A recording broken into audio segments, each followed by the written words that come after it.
Hello everyone, this is Sanjay Singh और आप मेरे साथ हैं आज मैथमेटिक्स की क्लास में। आज का हमारा लेक्चर है the sum of first nth term in a AP. एक अर्थमेटिक प्रोग्रेस में पहले n टर्म का सम क्या होता है, या अगर आपको कहा जाए तो फर्स्टली अगर एक एपी दे रखी है और उसने बोला फर्स्ट 20 टर्म या फर्स्ट 30 टर्म या फर्स्ट 50 टर्म या फर्स्ट 100 टर्म का सम क्या होगा, अगर ऐसा कोई क्वेश्चन आता है तो उससे रिलेटेड सारी चीज़ें हम आज डिस्कस करने वाले हैं। ठीक है, इससे पहले हम 2 लेक्चर में पढ़ चुके हैं एपी क्या होती है और फिर एपी का nth टर्म कैसे निकालते हैं। ठीक है, आई होप आप लोगों ने वो देख ली होंगी। अगर नहीं देखी हैं तो उनको ज़रूर देखिएगा, आपको ये लेक्चर समझने में मदद मिलेगी। चलिए फिर आज डिस्कस कर लेते हैं कि the sum of first nth term in a AP. एक एपी में पहले nth टर्म का सम कैसे निकालते हैं, उसके लिए एक बेसिक सा फार्मूला होता है। और बेसिक सा फार्मूला जैसे कि हम लोग जानते हैं, फार्मूले के बेस पे मैथमेटिक्स चलती है, लेकिन पहले हम डिस्कस करेंगे कि ये फार्मूला एक्चुअली आता कैसे है। ठीक है, तो चलिए डिस्कस करते हैं कि ये क्या होता है और कैसे होता है। देखिए, अभी हमारे पास हमने यहाँ पे एक एपी ले ली है और एपी को 2 तरीके से लिखा गया है। पहले इंक्रीजिंग ऑर्डर में, आपका ज़रूरी नहीं है कोई एपी हमेशा इंक्रीजिंग ऑर्डर में ही हो, वो डिक्रीजिंग ऑर्डर में भी हो सकता है। ठीक है, तो हमारा एक एपी लिख दिया हमने, A plus D, A plus 2d and so on, और ये nth टर्म तक है तो a plus n-2 into D और a plus n-1 into D तक हमने लिख दिया है। इसी एपी को हमने रिवर्स में नीचे करके किस तरीके से लिख दिया है, आपका a plus n-1 into D उल्टे से शुरू करके, और फिर हम उल्टे से शुरू करके a plus n-2 into D, और हम कहाँ तक पहुँच गए, a तक, फर्स्ट टर्म तक। ठीक है, अब हमारे पास 2 एपी आ गई हैं। अब हमने सम करना है इन दोनों एपीज का, और हमें पता चल जाएगा कि 2 एपीज का सम क्या है, क्योंकि ये एक ही एपी है। पहली बात तो अगर ये एक ही एपी है तो मैं फर्स्ट वाली एपी का सम s ले लेता हूँ, मान लिया इसका सम s है। ठीक है, और दूसरे वाले का सम भी क्या होगा, s, तो s प्लस s 2s हो जाएगा बेसिकली। और ये s इन दोनों को अगर मैं सम में ले लूँ तो ये सारे टर्म्स बीच में क्या हो जाएंगे, प्लस। यहाँ पे हम क्या लगा देंगे, सबके बीच में प्लस का सिंबल। हमारा सारा प्लस का सिंबल ऊपर नीचे दोनों एपीज में, मतलब है तो एक ही, सारे टर्म्स के बीच में प्लस आ जाएगा। अब देखो, थोड़ा ध्यान दो, यहाँ a है, यहाँ a plus n-1 into D है। ठीक है, मैं अगर इससे इसको जोड़ूं तो 2a plus n-1 into D रह जाएगा। इस वाले टर्म को a प्लस डी और a plus n-2 into D, इनको जोड़ूं तो देखो a और a आपस में जुड़ के फिर से क्या हो जाएंगे, 2a। लेकिन यहाँ d, यहाँ n-2 है, यहाँ 1 प्लस हो गया तो n-1 रह जाएगा फिर से। उसी तरीके से फ्रंट में भी सेम कंडीशन हो जाएगी। तो जब आप जोड़ेंगे इसके फर्स्ट टर्म से इसका फर्स्ट टर्म को, तो आपको क्या मिलेगा, 2a plus n-1 into D. ठीक है, ये मिलेगा पूरा, फिर प्लस इसके सेकेंड टर्म से इसका सेकेंड टर्म, तो उसे जोड़ के भी आपको क्या मिलेगा, 2a plus n-1 into D. और इसी तरीके से आप जब चलते चलेंगे तो ये चलता चलेगा और कहाँ तक चलेगा, यहाँ तक। तो यहाँ भी आपको क्या मिलेगा, 2a plus n-1 into D. ठीक है बेटा, हम जितने भी टर्म्स कर रहे हैं ना, सबका सम ऐसा ही मिलने वाला है, क्योंकि हमने 2 एपी सम की हैं तो हमारा सम ये आ रहा है। अब जब ये आ रहा है तो आपको दिख रहा होगा 2a plus n-1 into D, शुरू से लेकर लास्ट तक यही चीज बन रही है। लेकिन इसमें टोटल टर्म कितने हैं, आपके nth टर्म। ठीक है, n टर्म है टोटल, तो ये n टाइम ऑकर होगा। ठीक है, ये 1 2 3 ऐसा करके n टाइम ऑकर होगा। और हम इसे पहले ही क्या लिख चुके हैं कि ये s है इसका सम, और इसका सम भी s है, तो ये क्या हो जाएगा, 2s।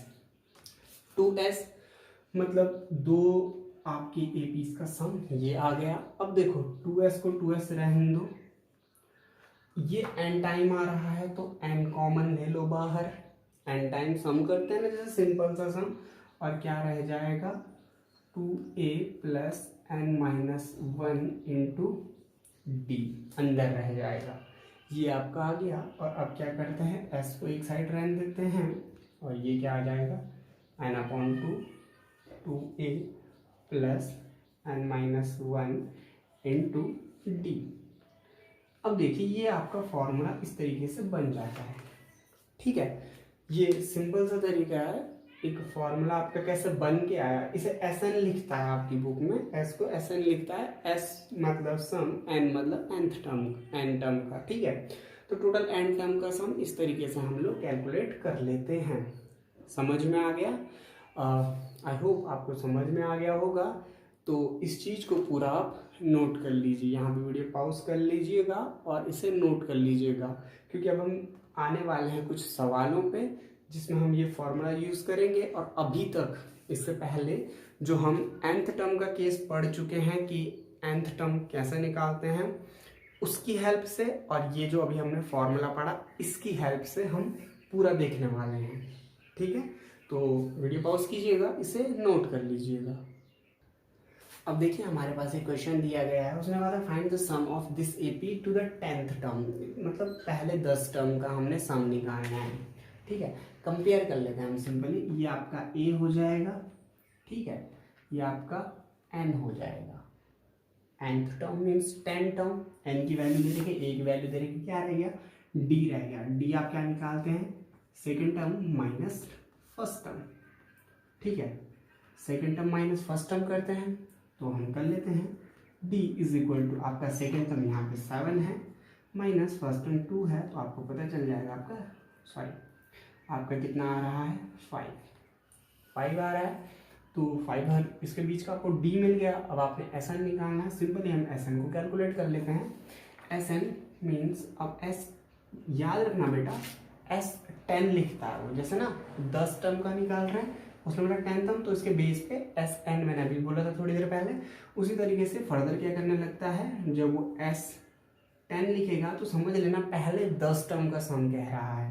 कई बार ये आपको आगे क्वेश्चन देगा कि वो पहले से टर्म करके बोलेगी S20 इतना है, S14 इतना है, तो आपको वो चीज़ें पहले से समझनी है। ठीक है, अब S10 हम निकाल रहे हैं, n आपका कितना है 10/2, फॉर्मूला है n/2 2a plus n minus 1 into D. तो ये और ब्रैकेट के अंदर 2 इंटू ए आपका कितना है यहाँ पे 2। ठीक है, 2a plus n minus 1, n आपका 10 है माइनस 1 इंटू डी आपका 5 है। ठीक है, आपने ये लिख लिया। अब आप इसे सॉल्व कर लेंगे तो ये कैंसिल हो गया, आपका 5 बचा बाहर। ठीक है, अब 2 2 से 4 प्लस 10 में से 1 गया 9 और 9 5 जो 45। ठीक है, अब आप बाहर 5 रहेगा, अंदर कितना हो जाएगा 49, और 49 5 जो आपको बेसिकली ये पता करना है, मल्टीपल करना है, तो आपको यही करना था सम कितना होता है। 5 9 जो 45, 5 4 जो 20 और 20 एंड 4 24, तो 245 आपको सम मिल गया। 10th टर्म का सम कितना होगा। इसी तरीके से सीरीज में आगे जाके पूछ सकता है कि कितनों का और होगा कितनों का नहीं। ये आपका क्वेश्चन था, आपकी एनसीईआरटी के एक्सरसाइज 5.3 का फर्स्ट क्वेश्चन है, हमने कर लिया। आप इसे नोट कर लीजिए। अब एक लैंग्वेज वाले सवाल पे हम लोग डिस्कस कर लेंगे इसके बाद कि लैंग्वेज किस तरीके से बनी हुई आती है सवाल में। और हाँ, इससे पहले हम लोग nth टर्म पढ़ चुके हैं। अगर आपको nth टर्म वाला कॉन्सेप्ट में कोई क्वेश्चन डाउटफुल लग रहा है तो आप कमेंट में उसे ज़रूर बताइएगा, मैं उस क्वेश्चन का आंसर आपको नेक्स्ट वीडियो में देने की कोशिश करूँगा। ठीक है, बहुत सारे अच्छे क्वेश्चन हैं आपके क्वेश्चन एक्सरसाइज में, हम सारे क्वेश्चन तो नहीं कर सकते, लेकिन आप प्रैक्टिस करना, ट्राई करना। इस पर एक लैंग्वेज वाला सवाल सॉल्व कर लेते हैं। फिलहाल आप इसे पॉज करके नोट कर लीजिए, मैं आपके लिए नेक्स्ट सवाल तैयार करता हूँ। देखिए यहाँ पे क्वेश्चन है कि if the sum of first 7 term in an AP is 49 and that of 17 is 289, find the sum of first n term. उसने बोला कि आपके पास कोई AP है, उसके पहले 7 टर्म का सम तो कितना है 49, लेकिन उसके बाद के जो 17 टर्म है, ठीक है, 7 के बाद मतलब 7 से लेकर 17 तक जितने भी है, मतलब 1 से लेकर 7 तक का पता है, फिर 1 से लेकर 17 तक का पता है। तो 1 से लेकर 7 तक का ये है और 1 से लेकर 17 तक का ये है। तो दो चीज़ें आपको दे रखी हैं, 7 तक का इतना, 17 तक का इतना, ठीक है। उसने बोला ये है। अब ये बताना पूछना चाहता है बेसिकली आपसे कि एन टर्म का सम क्या होगा। बेसिकली एन टर्म का सम के लिए हमें दो चीज़ों की बहुत ज़रूरत होती है, एक ए और एक डी। तो ना हमें ए पता है ना डी पता है, ठीक है। चलो फिर देख लेते हैं। मैंने अभी आपको थोड़ी देर पहले बताया था, अगर 7 बोल रहा है तो S7 कर लो, और S7 क्या होगा 7/2। 7 टर्म में तो हमें पता है n कितना है 7, ठीक है, 7/2। और यहाँ क्या होगा 2a + 7। तो देखिए हमने फर्स्ट 7 टर्म के लिए लिख दिया था कि S7 7/2 और 2a + 7 - 1 इंटू डी नहीं पता हमें, ए नहीं पता, उन चीज़ों को वैसे ही रहने दे दिया। अब आप इधर क्रॉस मल्टीपल कर लेंगे तो आपको क्या मिल जाएगा 2S7 = 7 और अंदर क्या बचेगा 2a + 6d, ठीक है। उसी तरीके से आप क्या करेंगे, अगर S17 करेंगे, 17 टर्म का सम, तो आपका क्या आएगा 17/2 2a + 17 - 1 इंटू डी, ठीक है। इतना आपको समझ में आ गया।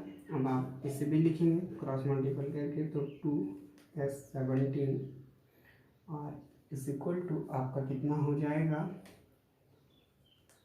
17 अंदर रहेगा और यहाँ 2a + 16d, ठीक है। अब इन दोनों को नोट कर लीजिए। अब एक्चुअली ना आपको इन दोनों की वैल्यू पहले से दे रखी है। इसको तो उसने बोला है 49, ठीक है, और इसको बोला है 289, लेकिन अब आपको 2 से मल्टीपल भी करना पड़ेगा इन दोनों को, ठीक है। तो पहले यहाँ तक वीडियो पॉज करके नोट कर लीजिए, फिर हम इसको आगे बढ़ाते हैं, ठीक है।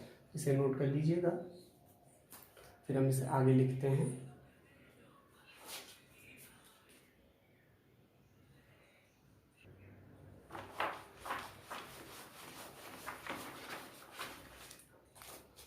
अब देखिए जब हम लिख रहे थे तो हमने 49S7 की जगह लिखना है और उसको हम 2 से मल्टीपल करेंगे, फिर हमारा इधर क्या हो जाएगा 7 और अंदर आपका 2a + 6d, ठीक है। अब आपका यहाँ दूसरा क्या होने वाला है 289 × 2 = और ये कितना है बेटा आपका 17, देन 2a + आपका 16d, ठीक है। ये इस तरीके से आपका बन जाएगा और फिर आप इसे आगे करेंगे। अब ध्यान दीजिएगा यहाँ 7 है, यहाँ 17 है, इसको भी मल्टीपल में है, उधर चीज़ें वैसे ही रहने दो। तो ये किस तरीके से कन्वर्ट होगा, ये इक्वेशन आपकी बन जाएगी 49 × 2 अपॉन ये डिनोमिनेटर में आ जाएगा 7 = 2a + 6d, और ये वाला किस तरीके से कन्वर्ट हो जाएगा 289 × 2 अपॉन 17। ये 7 7 जो 49 और ये 17 से कैंसिल हो जाएगा, ठीक है। 17 जो 289, ठीक है। तो ये आपका इस तरीके से कैंसिल हो जाएगा और आपका ये बन जाएगा 2a + 10d, ठीक है। अब देखिए आपने यहाँ तक कर दिया, आपके पास दो नई इक्वेशन बन के आ गई, और वो दो नई इक्वेशन किस तरीके से बनी होंगी तो ध्यान दीजिए। ये वाली इक्वेशन कन्वर्ट हो गई 7 × 2 = 14 = 2a + 60, और ये कितनी है 17 × 2 = 34 2a + 10d। अब देखो बेटा दो इक्वेशनें बन गई। अब सिंपल सी हमें बात है, दो वेरिएबल है यार, हमें दो वेरिएबल नहीं चाहिए होती। आपको पहले भी बता चुके हैं लीनियर इक्वेशन में 2 वेरिएबल्स। तो अब देखिए ये 2 वेरिएबल है, हम इसे एलिमिनेट कर लेते हैं। हम ऊपर वाले को नीचे वाले में से माइनस कर लेते हैं, तो इसको माइनस, इसको माइनस, इसको माइनस, बचेगा कितना, ये दोनों तो कैंसिल हो जाएंगे, 10d में से 6d खत्म हो जाएगा, सॉरी 16d था ये, माई मिस्टेक, इसे करेक्शन कर लीजिए, 16d में से 6d कैंसिल हो जाएगा तो 10d बच जाएगा आपका, और यहाँ 34 में से 14 खत्म हो जाएगा तो 20 बच जाएगा, ठीक है। 20 इज इक्वल टू 10d। अब देखिए 20 इज इक्वल टू 10d आपका ये हो चुका है, और 20 इज इक्वल टू 10d यहाँ पे हम पहुँचे, then 20 is equal to 10d, और इसे कैंसिल होगा, then 2 is equal to d की जगह 2 मिल गया। अब आपके पास इक्वेशन बन के आ रखी थी ये वाली, यहीं पे लगा दो, देखो 14 is equal to 2a plus 6d, तो 14 तो 14 रहेगा, और 2a प्लस 6d जो है तो 2a रहेगा, और 6 इंटू डी की जगह 2 लगाएंगे हम लोग, ठीक है। हमने 2 लगाया, फिर आपका क्या आ जाएगा, इसे क्रॉस मल्टीपल कर लीजिएगा, यहाँ सॉरी क्रॉस मल्टीपल करो, मल्टीपल कर लीजिएगा 14, और ये 6 2 जब 12, साइड चेंज करेंगे माइनस हो जाएगा 2a, ये आपका कितना बचा, जब आप इसे सम करेंगे तो सिंपली कितना होने वाला है, 2 इज इक्वल टू a, और sorry 2 is equal to 2a, and फिर क्या करेंगे, 2 से 2 cancel, then a is equal to 1। अब उसने आपसे पूछा था कि यार nth टर्म का फॉर्मूला क्या होगा, तो आपको n टर्म का फॉर्मूला क्या होता है, आपका Sn sum of n term, ठीक है, Sn is equal to n upon 2a plus n minus 1 into d. अब हम इन चीज़ों को लिख लेंगे, n तो हमें नहीं पता, लेकिन a की जगह आपका 1 आ जाएगा, 2 इंटू 1 प्लस n की जगह आप भर लेना जब वो पूछेगा, और d की जगह हमें पता है कि 2 आएगा, तो ये आपका आंसर फर्स्ट n टर्म के सम का आ गया। आई होप आपको समझ में आया होगा, ये सवाल इस तरीके से होगा, बीच बीच में हमने इरेज भी कर दिया है, आप वीडियो बैक करके उसे नोट कर लीजिएगा, और इसे भी नोट कर लीजिएगा, ठीक है। फिर मिलते हैं नेक्स्ट क्लास में, इस टॉपिक को थोड़ा और आगे बढ़ाते हुए, और इससे रिलेटेड कुछ एक्स्ट्रा क्वेश्चन कंप्लीट करते हुए, फिर आपका ये यूनिट क्लियर हो जाएगा, ठीक है। तब तक के लिए घर में रहिए, सुरक्षित रहिए, और अगर कभी बाहर जाने की ज़रूरत पड़ रही है तो मास्क का इस्तेमाल कीजिए, और अपने हाथ पैर अच्छे से धोइए। फिर मिलते हैं।